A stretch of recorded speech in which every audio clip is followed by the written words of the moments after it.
Hoje nós estamos terminando o capítulo 10, que dividimos em duas partes, por ser um dos capítulos maiores do livro.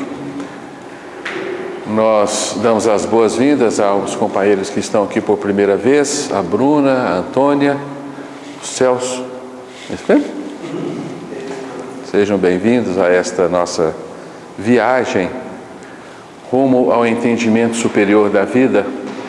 Nós estamos estudando o livro Deus e o Universo, que é uma das principais obras de Ubaldi, e estamos mais ou menos no meio do livro, no capítulo 10.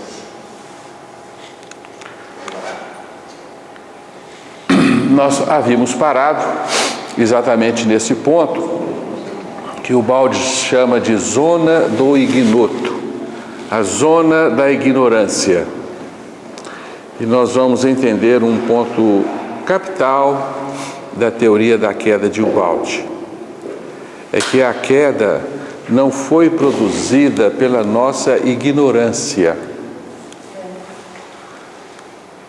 Porque o primeiro raciocínio que nos vem à mente quando nós erramos é que nós erramos por ser ignorantes. Nós justificamos os nossos erros na nossa ignorância, no nosso desconhecimento da lei e seus princípios. E de fato nós somos ignorantes.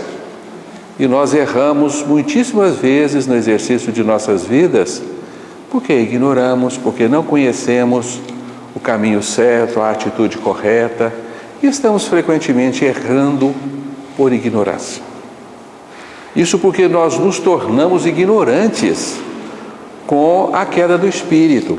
Nossa consciência se contraiu e, de fato, nós perdemos contato com o conhecimento que tínhamos da ciência divina, que Santo Tomás de Aquino chama de ciência infusa. Ciência infusa é um conhecimento natural que o filho herda do pai. Então esse termo diz respeito a uma espécie de conhecimento que é infundido no ser, no espírito filho ao criar-se, ao ser criado pelo seu pai. Então nós não fomos originariamente criados como seres ignorantes. Nós fomos criados com conhecimento, com a ciência infusa. Estamos entendendo assim com Ubaldi, porque a obra de Deus é uma obra perfeita e Deus criou filhos de sua própria substância, portanto, ele criou deuses também. Não havia como ele criar seres ignorantes, porque todos os seres eram feitos de sua substância, e a sua substância é uma substância dotada de conhecimento, de sabedoria, de inteligência, não sabemos explicar como, né? Mas feitos de substância divina, tecidos com o mesmo tecido que forma Deus. Nós teríamos que ser deuses também. Só que fomos dotados da liberdade de escolha, porque Deus não queria criar autômatos. Deus queria criar espíritos que livremente aderissem à sua lei e à sua vontade. Então nós tínhamos a liberdade de aceitar ou não a vida tal qual Ele nos ofertava. Então, segundo a teoria de Ubaldi, o ser não foi criado ignorante. Então, isso vai, de certa forma, contra a tese espírita que diz que o espírito foi criado simples e ignorante. E nós, com o raciocínio de Ubaldi, dizemos: o espírito tornou-se simples e ignorante depois da queda, e assim ele começa a evolução. Assim ele começa a evoluir nos reinos físicos inferiores. Então o espírito lá no seio do mineral onde ele dorme, de fato ele se tornou ignorante. Ele contraiu a sua consciência e perdeu o contato com o conhecimento divino que ele detinha antes.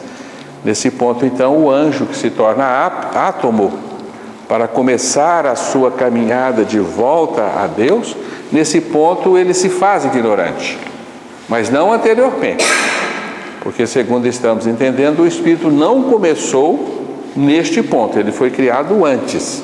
Ele foi criado no seio divino, fora do tempo, fora do espaço, coisa que nós já falamos sobre a gênese do espírito. Mas o conhecimento que o espírito detinha da ordem divina não era absoluto. tinha uma pequena zona que ele não podia conhecer. Esta é a chamada zona do ignoto. Esta zona dizia respeito às consequências de uma má escolha. E o espírito não podia conhecer as consequências de uma má escolha, porque a sua escolha não seria genuína, não seria sincera. Ele iria escolher porque ia temer as consequências de uma má escolha. Ele deveria escolher com uma livre adesão, uma adesão de amor, uma adesão espontânea e não coagido por qualquer tipo de receio. Então havia essa pequena zona que o espírito não detinha o conhecimento, mas do demais o espírito sim detinha um conhecimento pleno, né? Tá certo? Aquele espírito que aceitou a ordem divina e se integrou nela, naturalmente desaparece qualquer zona de ignorância para ele. Ele se torna um ser jungido ao Pai e, portanto, sábio também como o Pai. Para aquele que escolheu o mal como nós, né, que fizemos uma opção por vivenciar o nosso próprio ego, aí sim nós nos contraímos e nos tornamos ignorantes. Assim explica o Balde essa questão, de forma que o erro inicial do espírito não foi um erro por ignorância. Não podemos justificar o nosso erro na ignorância, como agora nós justificamos. Agora nós somos seres caídos, então estamos fadados ao erro pela ignorância, né? Então diz o Balde: quando Deus criou o ser puro espírito, deixou apenas um ponto incompleto na sua obra, é a zona do ignoto, a fim de que ela fosse completada pela livre adesão do ser. Esta zona do ignoto foi o campo da queda. Porque aí o espírito, ele tinha que fazer opção por ele mesmo, pela sua vontade. Ora, os espíritos sabiam seus limites e não deviam ultrapassá-los. Isso era da lei. Sabiam ser parte de um sistema a ser respeitado, com cuja lei deviam harmonizar-se. Sabia que era dever não ir além dos limites assinalados, nem invadir a zona reservada a Deus. Tudo isso sabiam bem, e não foi por ignorância que erraram. Porque se nós houvéssemos errado por ignorância, nós podíamos justificar as nossas dores, né? Na ignorância, dizer, eu não sabia, eu errei, agora eu estou sofrendo, como, né? Porque o erro pela ignorância, se nós formos pensar nele, ele é completamente injusto, né? Ele não faz parte da perfeita justiça divina. Um ser sofrer porque ignora, isso seria injusto. Nós não adotamos esse critério com os nossos filhos, né? Embora eles sofram por ignorância também, eles caem, né? Por não enxergarem um obstáculo. Não é isso? Então agora é próprio do ser caído errar por ignorância. Então, esta ignorância se justifica nas nossas próprias escolhas que fizemos antes de ingressar no reino do espaço do tempo. Mas lá no sistema, lá no reino originário de Deus, não poderíamos justificar pela ignorância. Nós sabíamos os nossos limites e tivemos o desejo de ultrapassá-los. Este foi o erro fundamental do ser, né? E nós já falamos dele, o mito de Lúcifer, né? Serei maior que o Altíssimo. Foi uma intenção de ultrapassar limites, ser mais do que se é. Como diz o Balde, né? O eu sou menor pretendeu ser o eu sou maior. Então houve uma tentativa de ultrapassar limites, de ser mais, de não ser parte de um sistema, mas ser o próprio sistema, né? Então nós nos negamos a ser parte do sistema divino porque tivemos a intenção de ser o próprio sistema, ou ser o comandante máximo do sistema, né? Então houve uma intenção de crescimento inadequada, já explicamos isso aqui.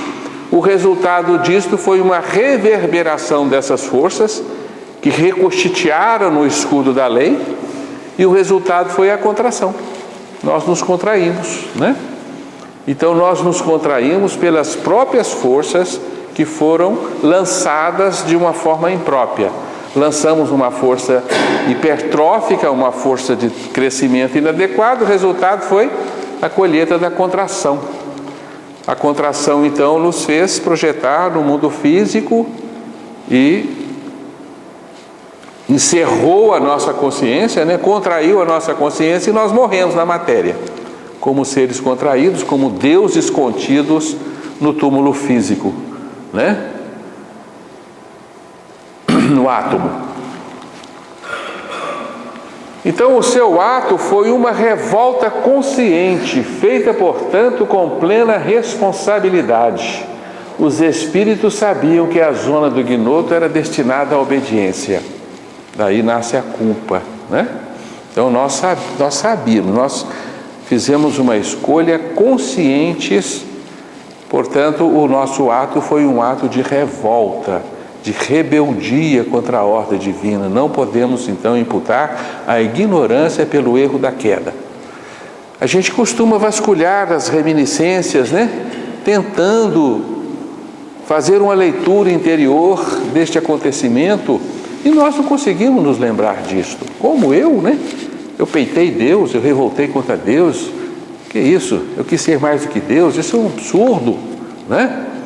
Então nós esclarecemos muito bem que isso não é pertinente ao homem.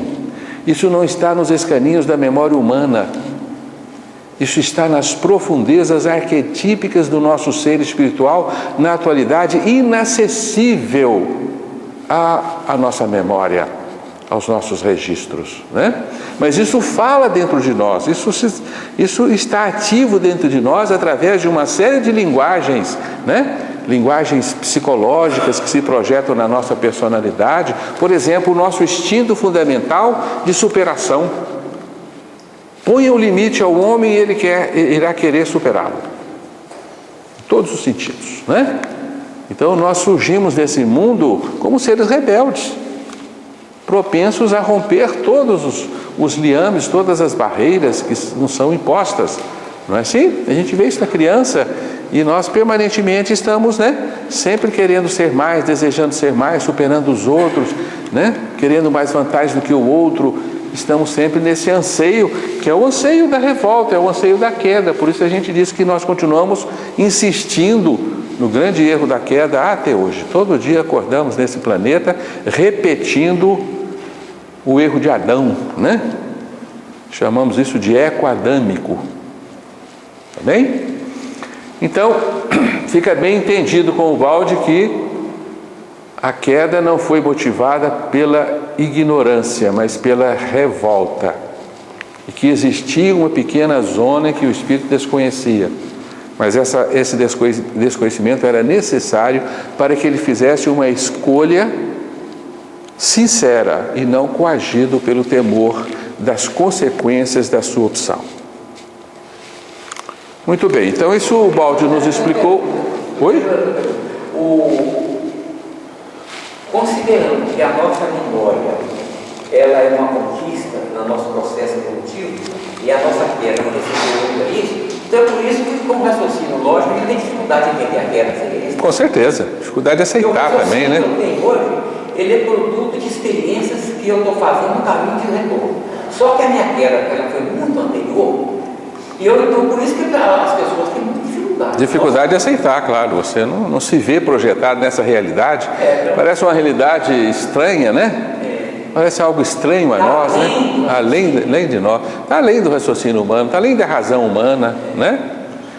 É inacessível à nossa memória atual, à nossa memória da própria evolução, né? É uma memória muito ancestral, a gente chama de arquetípica, né? Está lá nos recessos profundos do espírito. Um dia nós vamos acessar isso. Um dia nós vamos ter uma memória perfeita do que aconteceu. Um dia nós vamos lembrar da nossa revolta com Deus. Vai chegar esse dia, mas por enquanto não, né? A grande análise. Hã? A grande análise. A grande análise, com certeza. Um dia nós vamos ter que passar por ela e nós vamos tremer nesse dia, né? Nós vamos passar por uma dor muito grande e vamos compreender as razões do nosso afastamento de Deus, né? E vamos inocentar Deus, nosso Pai amado, de qualquer intenção de fazer qualquer dano a nós. Hoje eu fico pensando, nós permitimos que o ego fosse ativado. Mas que força é essa do ego? O ego é poderoso, ele criou a matéria, né? E até hoje ele se veste de matéria. É um ego poderosíssimo. Com certeza, ele é muito poderoso, é uma força divina, né? Uma força indestrutível. A força divina ao contrário. Imagine a quantidade de energia presa num átomo. Isso é a força do ego. 14 gramas de urânio foram o suficiente para destruir, na bomba atômica, Nagasaki e Hiroshima. 14 gramas de de urânio. 14 gramas de urânio. Você sabe o que é 14 gramas de urânio? É um pozinho. Extraiu-se dali uma energia fantástica, né? De não sei quantos megatons, que destruiu uma cidade inteira, matou 100 mil pessoas. Energia contida no átomo. Parte da energia contida no átomo. Então essa energia é fantástica, né? Essa energia move o universo, cria estrelas, gera galáxias, né? Cria os nossos corpos. Uma energia fantástica. Eu queria fazer uma consideração que para mim Uma consideração de? Para mim para você. pessoalmente é bem claro deixar isso, que a beleza da obra de Paulo até hoje continua sendo a obra assim, que a gente merece estudar continuamente, porque cada leitura é uma garimagem que a gente faz de novos conceitos, né? Eu acredito o seguinte, no meu caso, a maior dificuldade como o senhor acabou de falar aí, é a tradução para a linguagem humana desse feito, desse acontecimento para nós, é o maior desafio. E por mais que a gente tente se aproximar disso, desse grande acontecimento, Deus soa para nós um aspecto ainda de Jeová, sabe? É aquele Deus Jeová. Um Deus punitivo. Eu sinto um pouco abandonado, a ponto de um balde considerar um pouco, em alguma parte de sua obra, que o homem não pode querer explicar para Deus como que deveria ter sido feito, o que Deus tinha que ter sido, né? Mas exatamente esse é o sentimento, essa dificuldade entranhada em nosso coração, sabe? É que nós, seres humanos, eu particularmente acho que nós temos aquela parcela com a mente humana incapaz de entender como que foi possível ser feita uma criação que possibilitasse uma derrota tão grande. Uma outra forma que o Paulo nos descreve esse grande acontecimento é a opção do homem pelo não ser. E muitas vezes a gente pensa o seguinte, se esse Deus, né, tão sábio, ele não poderia nos dar uma opção exatamente pelo não ser. Não poderia, né? Seria tão mais fácil, né? A fadiga da evolução, como fala o Paulo, né? Não teríamos a luta de todos contra todos, como constantemente a gente vê na criação. Né? E aparentemente é na criação toda, como tem se demonstrado aqui, né? Não é só no nosso planeta, né? Com certeza, nem só na nossa raça. A criação realmente é uma grande fagocitose, né? Mas enfim, essa dificuldade sincera, acho que eu não terei assim, condições de compreender esse aspecto, por mais que se tente traduzir em linguagem humana esse grande acontecimento, dessa opção infeliz, desse não pacto de amizade. Acredita-se na forma de raciocínio, nós sinceramente achamos que Deus não poderia nos dar essa possibilidade, no seio da perfeição. Sinceramente, muita dificuldade de entender, acho que não teria condições de entender. Embora a beleza da obra me faz constantemente continuar a consultar, a aprimorar, porque cada leitura é um enriquecimento, principalmente no que diz respeito ao nosso quadro aqui dos seres humanos, a ética, né? as leis, como o Paulo descreve, as leis que funcionam. É inegável a presença amorosa de Deus, né? Então é justamente isso que trava o maior conflito, o ser ou não ser. Por que a opção do não ser? Por que fizemos essa opção? Porque foi permitido termos feito essa opção. É muita dificuldade. Mas que essas dificuldades não nos inibam de seguir este caminho, né? Porque essa teoria, ela explica quase tudo na realidade da vida e do universo, da nossa natureza, né? Então ela é uma teoria extremamente abrangente que, se faltar, nós perdemos o sentido da vida, do universo, né? Das revelações do Evangelho. Então, no que pese essa dificuldade de chegarmos na essência da queda, nós não podemos perder essa teoria de vista. Isso não é possível, né? Então a gente tem que acomodar um pouco as nossas angústias, né? As pessoas que têm um coração puro, as pessoas que são amorosas, eu acredito que sempre vão reter esse lado bom de Deus, porque a dualidade divina também permeia em nosso meio. O Deus imanente, como nós já falamos, é inegável. Como você pode negar a presença de Deus, Ele que nos move, é nele que nós existimos, como disse Paulo. Mas o Deus transcendente que aconteceu todo esse lance todo aí, ele realmente, muitas vezes, ele vai tirando a nossa capacidade de orar, a nossa capacidade de agradecer. E, sinceramente, pessoalmente, eu acho que eu nessa existência e talvez outras, eu seria daqueles que não poderia deixar de agradecer a imensa bondade de tudo que nos acontece. Porque acredito sinceramente que a gente erra mais do que, acerta mais do que erra. E são essas coisas que nos fazem felizes, né? Cada vez que erramos, nós sofremos. Então, aqueles que já compreendem o erro e tentam corrigir rapidamente, que acredito que a maioria também está nessa, que nós não pagamos as injustiças, estamos no bom caminho, né? Mas a dificuldade desse entendimento barra muito a nossa capacidade até de orar, até de sinceramente agradecer a Deus por tudo, né? Porque trava, aí o que nós podemos dizer? Voltar ao catolicismo antigo, isso é um mistério, para mim continua um mistério, sabe? E, sinceramente, não tem outra forma, não conheço outra teoria que explique melhor, porque inegavelmente algo de grave aconteceu. Do contrário, no nível mais fácil de a gente entender, nós temos que concordar com Deus caprichoso, com Deus totalmente mosaico e Jeová. Que aí em níveis mais fáceis de entendimento são absurdos muito maiores. Né? Por exemplo, o Deus vingativo, o Deus que guarda a vingança do amanhã, né? Mas a gente não vê isso na natureza. A gente vê a bondade, a gente vê a misericórdia, vê tudo isso. Mas a capacidade de entender esse lance maior é que realmente a gente fica pensando, nossa, deixa esse mistério. Nós estamos aproximando aos poucos dele, né? O sistema é uma coisa superar os sofrimentos, superar as nossas imperfeições.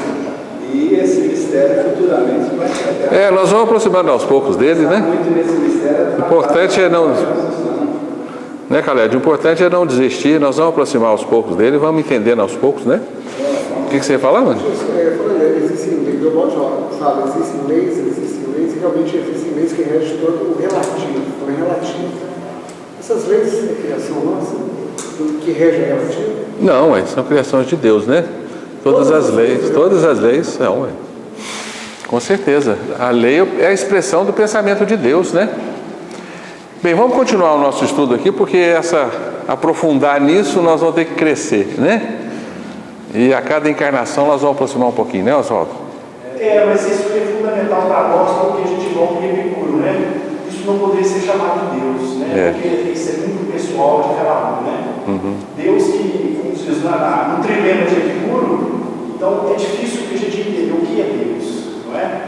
É a causa primária de todas as coisas, inclusive o mal. Né? Quer dizer, a causa primária de tudo é Deus, inclusive o mal. Aí nós vamos... É difícil de entender, né? O mal faz parte. O mal está a serviço do bem. Bem, vamos seguir, a gente tenta parar um pouquinho para voltar a discutir essas coisas, senão o nosso estudo vai ficar... Eu acho que não tem, essa é uma aporia, eu acho que não tem. Não tem saída, né? Seria um desafio muito vamos percorrer o nosso capítulo, depois a gente volta a discutir, viu, Caled e Oswaldo, né? Bem, então, nós estamos mergulhados nas leis de Deus como peixes dentro de um oceano, né? É impossível evadirmos deste oceano de leis que é a expressão do pensamento de Deus. Então, Baldi nos diz, o universo é regido por uma ordem, por uma lei, e quem a viola, não viola ou altera a intangível ordem divina, mas gera apenas uma desordem em si próprio. Não subverte a lei, mas inverte a si mesmo no seio da lei. E foi o que aconteceu conosco, né? Era impossível subverter a lei. E quem age contra a lei, colhe a reação em si próprio.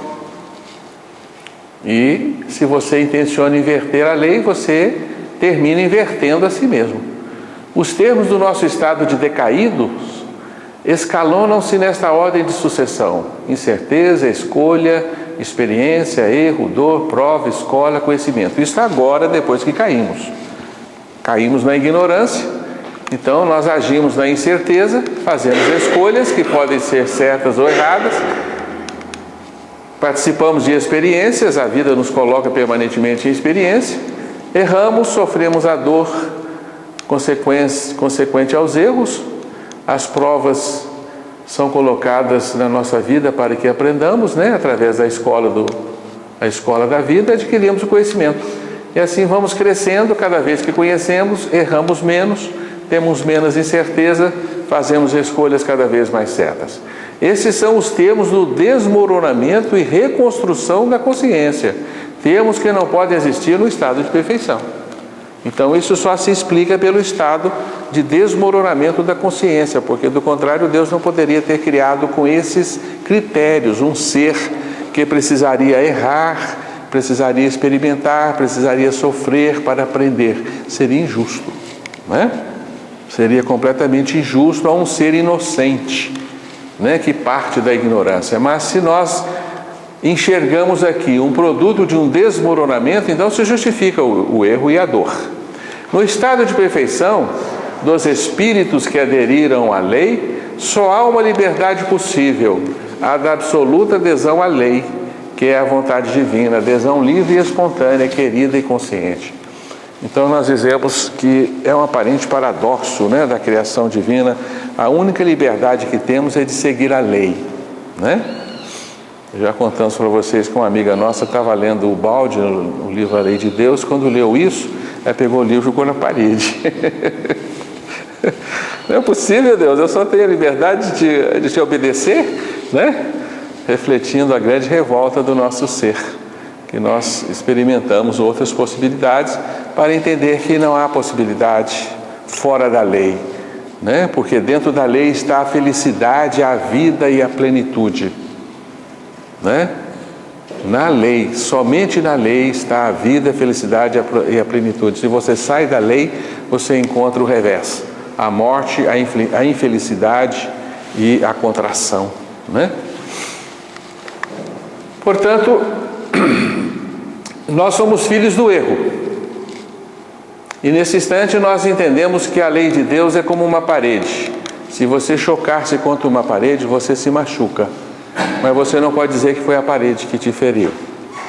Claro que não, a parede é impassível, Foi o seu choque na parede que voltou sobre você mesmo. Se você der um murro na parede, a força física que você lança contra a parede vai voltar-se contra a sua mão. Ação, reação, Mesma intensidade vai quebrar a sua mão, não é isso? E você diz, a parede quebrou minha mão? Não, foi o meu soco na parede que quebrou a minha mão. Não é assim? Então a lei de Deus é impassível, é como uma parede, em que o ser choca contra ela e colhe o produto do seu choque, E nós continuamos violando a lei, embora sabendo que devemos pagar, Somos filhos do erro. Mas a queda não foi vingança nem punição. Deus é sempre amor, jamais pune. A punição é infligida pelo próprio ser a si mesmo. Dada a estrutura do sistema, ele, através da rebelião, lacerou as carnes com as próprias mãos. Quem compreendeu a estrutura do sistema não pode falar de vingança. E, com a revolta, a criatura se privou da própria vida. O ser caiu no não ser. E nós, então, herdamos a morte,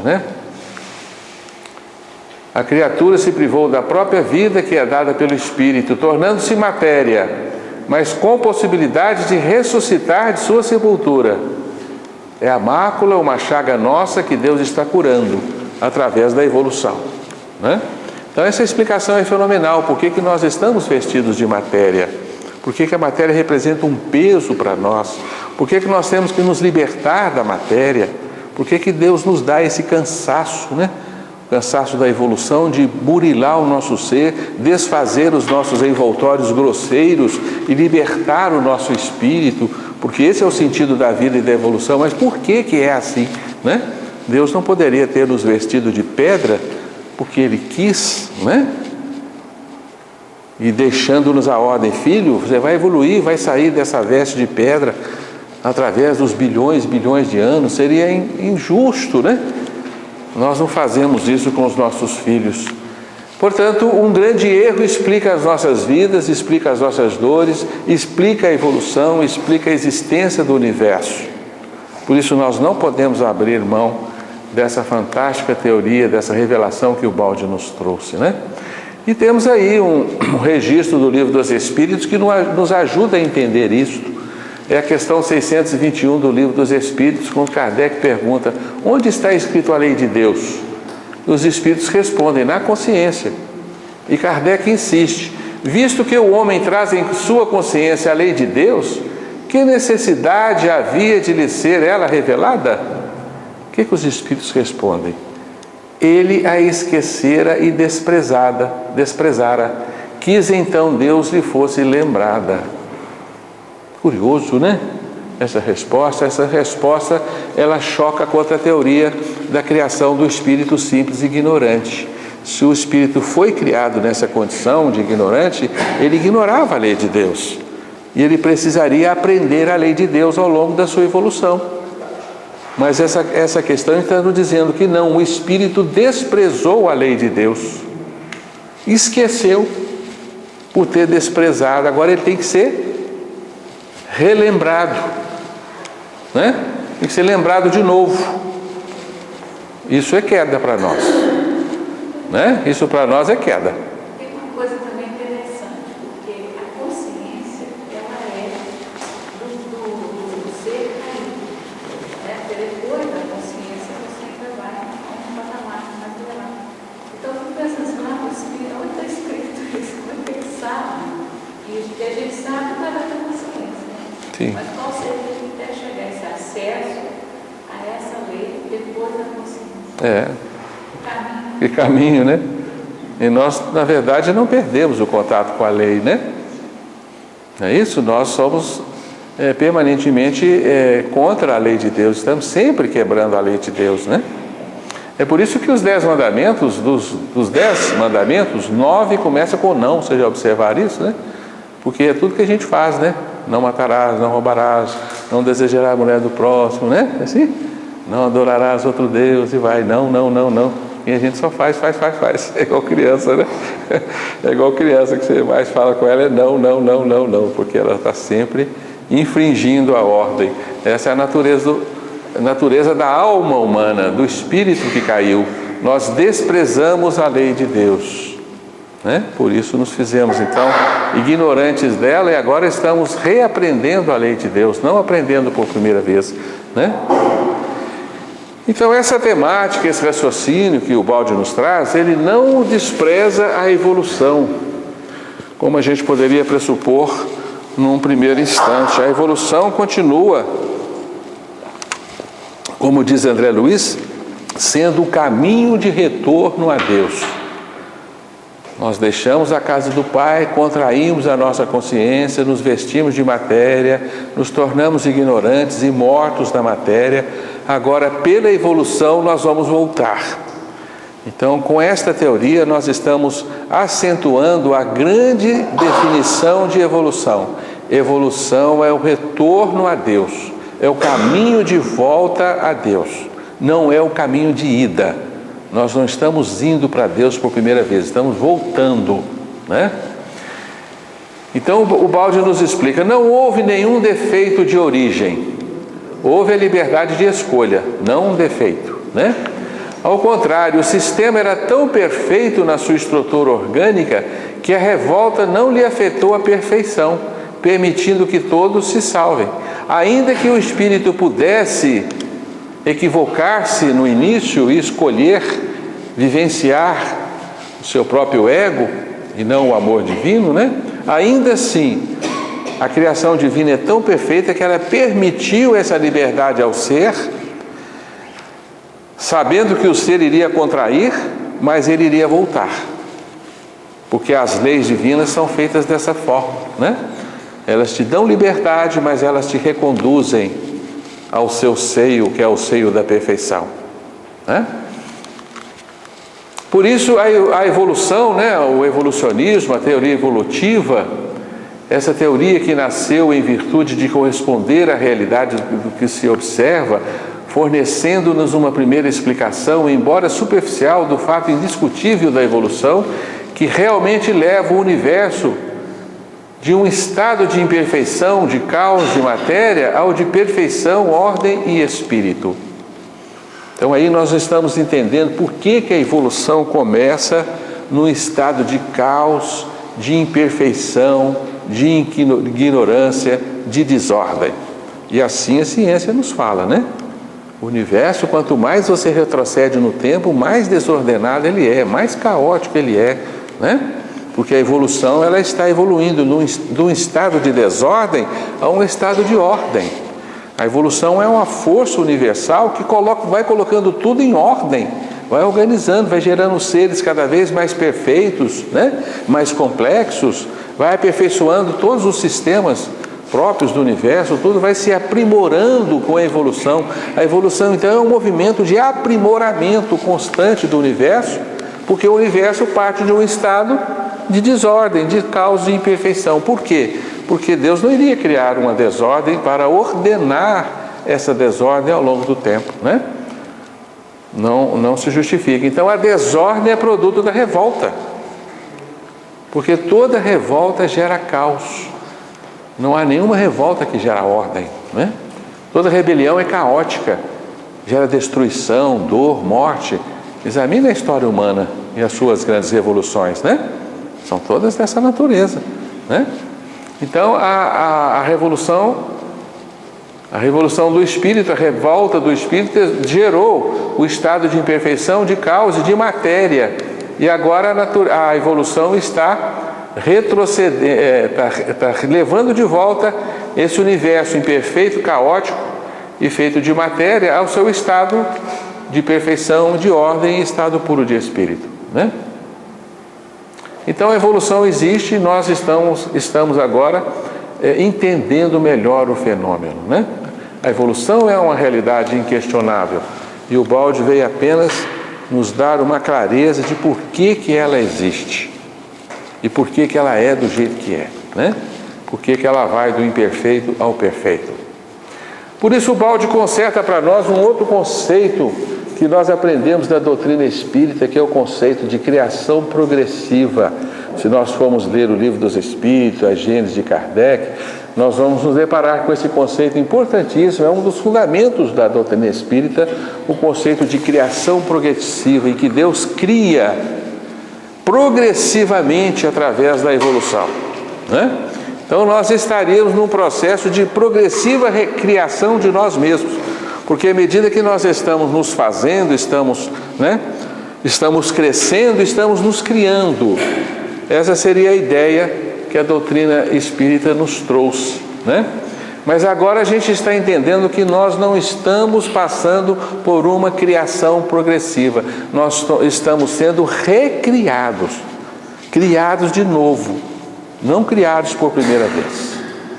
Aí se justifica por que a criação progressiva ela se faz de criações e destruições, criações e destruições, porque há uma força destrutiva inserida na mecânica da criação progressiva, o que seria um absurdo do ponto de vista de Deus criar e destruir, para criar de novo e destruir, né?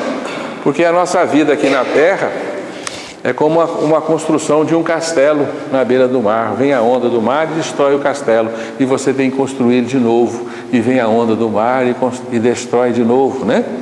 Então assim nós vivemos neste mundo, a gente constrói as nossas edificações físicas, os nossos corpos, vem a onda da vida, no seu movimento destrutivo e de morte, destrói os nossos corpos, e você constrói de novo, e a vida destrói, e você constrói, né? Num regime aparentemente contraditório, segundo a inteligência divina, né? Porque é extremamente cansativo você destruir para construir, né?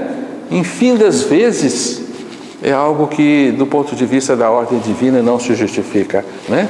Por isso o Baldi vai nos dizer, é certo também que a criação é progressiva, mas não no sentido de uma nova criação, porque tudo já estava e está em Deus sempre, e a Deus nada se pode acrescentar, como nele nada criar ou destruir. Então o conceito de criação progressiva não se justifica, porque nós estaríamos, através da criação progressiva, agregando valores ao universo divino, e nada se pode acrescentar a Deus, né?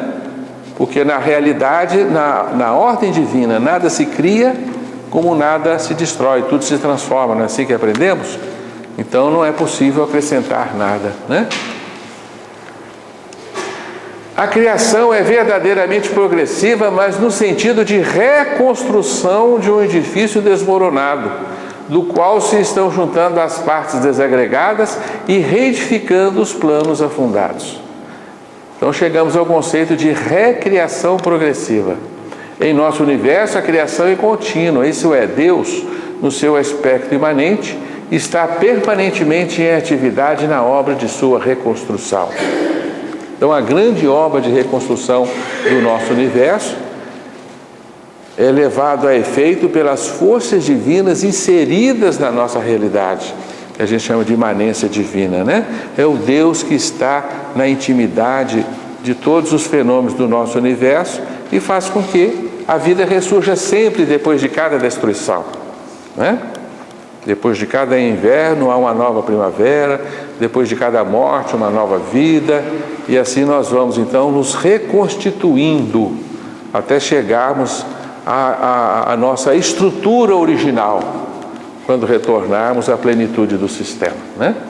Então fica muito bem posto por o balde desta forma a chamada criação progressiva, que na verdade é uma recriação, porque se houvesse só criação progressiva, nós iríamos fazer esse questionamento aqui a Deus, ó. A criação progressiva dá ao ser um inferno ao nascer, né? E nós já falamos isso aqui. O que é que quer dizer isso? Imagine um Deus que cria seres puros e inocentes e lança no nosso universo, nos reinos primitivos, nos mundos bárbaros e selvagens, para que eles possam passar por uma construção de si mesmos, enfrentando toda a grande luta que é a vida no nosso universo. Isso é um inferno ao nascer, né? Porque o ser, ao surgir neste universo, ele vai encontrar uma série de adversidades, ele vai encontrar inimigos que vão comê-lo, e ele tem que aprender, ficar esperto e crescer para comer o outro, não é assim? Então Deus daria um inferno ao espírito, ao ser criado nesse regime, e nós teríamos então dificuldade de entendermos a inteligência e a bondade de Deus, não é verdade? Porque nós não fazemos isso com os nossos filhos, né? É como tê-los amorosamente e lançá-los num palco de guerra, lançá-los numa frente de batalha. Meu filho, você vai morrer, né? Você vai explodir aí nessa guerra, mas você vai aprender, né? Você vai nascer de novo e vai construir copos e mais copos, eles vão te comer, mas você vai aprender a comer também. É um inferno, não é verdade? Oi? O quê? Mundo Animal. Você vê a noite, fica 3 dias sem dormir. É horrível. Se você assistiu o Mundo Animal, fica 3 dias sem dormir. Ninguém quer voltar para lá, né? Não é um berço carinhoso preparado por Deus para colher os espíritos tenros que Ele cria. Não é possível isso, né? É uma vida realmente bárbara, a vida selvagem, não é? É uma vida de carnificinas, de grandes embates e grandes lutas que não podemos imputar ao amor de Deus. Seria um absurdo nós dizermos que Deus elegeu esse sistema para educar o espírito. Isso é um sistema que nós mesmos escolhemos. Por isso a gente já falou aqui, eu reafirmo, o nosso universo, a nossa vida, não ocorre numa escola amorosa de Deus, mas sim num reformatório. A vida é um reformatório, não é? Não é um jardim de infância. Não encontramos jardim de infância aqui no nosso planeta, infelizmente não. Mas um reformatório de espíritos rebeldes, de espíritos que têm instintos aguerridos, que nascem imbuídos, né, de um instinto de destruição do outro. Aí sim, se justifica ele viver nesse inferno, porque ele é, né, infelizmente, ele é um capetinha. Né? Oi? Nós vivemos num binário de forças difícil de a gente anular, que é um mundo de opressão e de rebelião.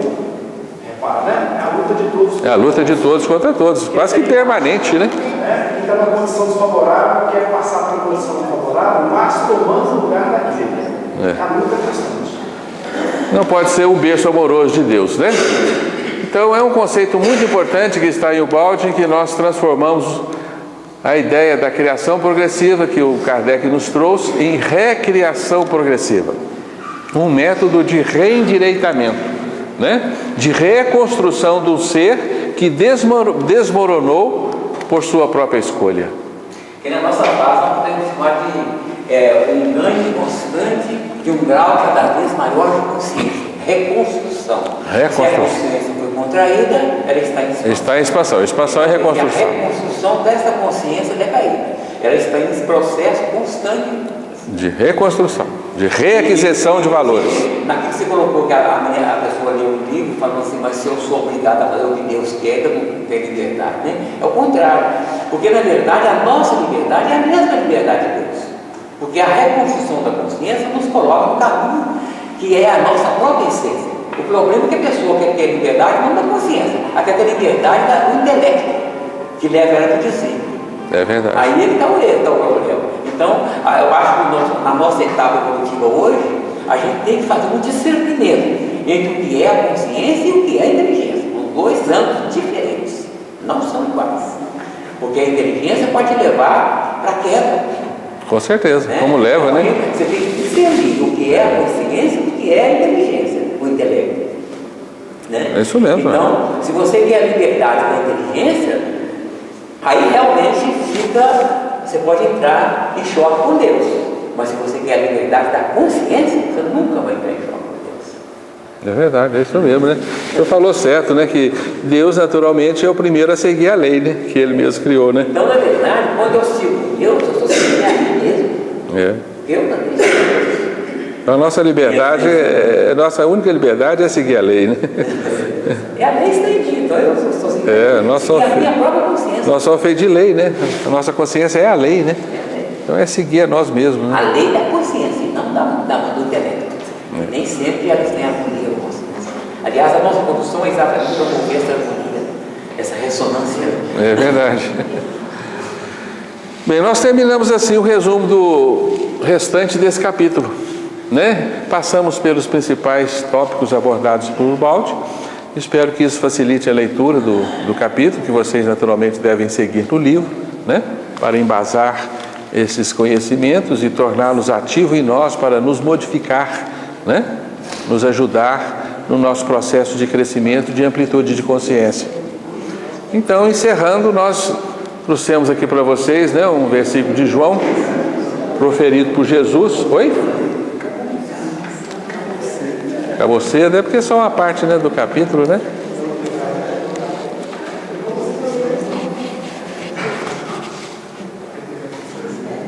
E nós deixamos então para vocês essa afirmativa do Cristo: tenho-vos dito essas coisas para que em mim tenhais paz. No mundo tereis tribulações, mas tende bom ânimo, eu venci o mundo. Nós entendemos que o mundo é a representação do antissistema, do universo em que vivemos. Isso é o mundo, né?